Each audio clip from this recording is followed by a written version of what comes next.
Hello, thanks for calling Reasonable Doubt. Hey, thank you so much for taking my call.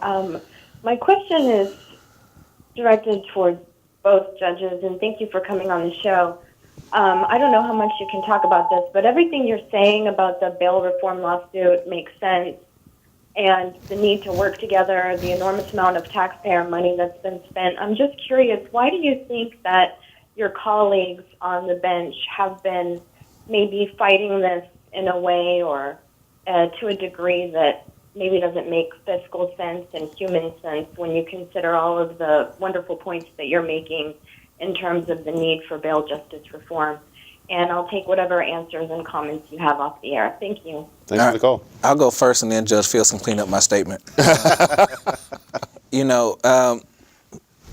We have to remember we are politicians. We are politicians, and we answer to different groups. For instance, Judge Carahan, he's no longer on the bench, or he's working his last days. Every day is his last day, because he was doing something that, apparently his party didn't agree with. Mm-hmm. And so I think you have to take that into account. People want to have a job. And I tell people I loved being a criminal defense attorney. And I lived a very good life. And if I have to go back to it, then so be it. And so I'm not stuck to my job.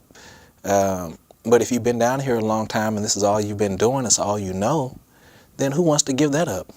And then, too, if you grew up in the system, you were a DA and became a judge, and you've been doing this for 15, 20 years.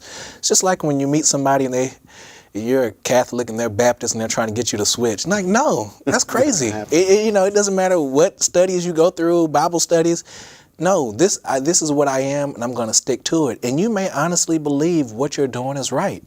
And that's the situation, I believe, more than politics. I believe that they actually believe what they're doing is right. But where I come from, where my mother got out of jail, my brother just got out of prison, and I've seen the real life effects. When I go to church, people talk to me, oh, my baby's in jail. Okay, ma'am, I can't talk to you about your case. But if you live in a circle where nobody is talking about that, and the only thing people know is I'm afraid of those people who have been charged with crimes, and we got to do all we can to protect each other, and that's what you hear, then you may live by that, and that's what you may want to do. And so $6.22 million to fight to keep the poor people in jail may be justified when you go to bed at night. But keep in mind, sheriff's deputies are being sent home because they can't work overtime. The Harris County DAs are working overtime with no pay. Right. Court-appointed lawyers haven't had a raise in, I don't know, a decade, or if not longer. Yeah. And so, but we have $6.22 million to spend to keep poor people in jail, and one lawyer getting paid $610 an hour. So, those are my thoughts. Your statement sounded pretty clean to me.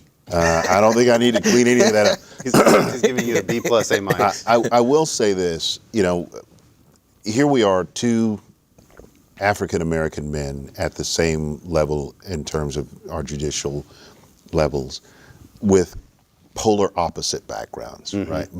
My upbringing was as conservative as his was liberal.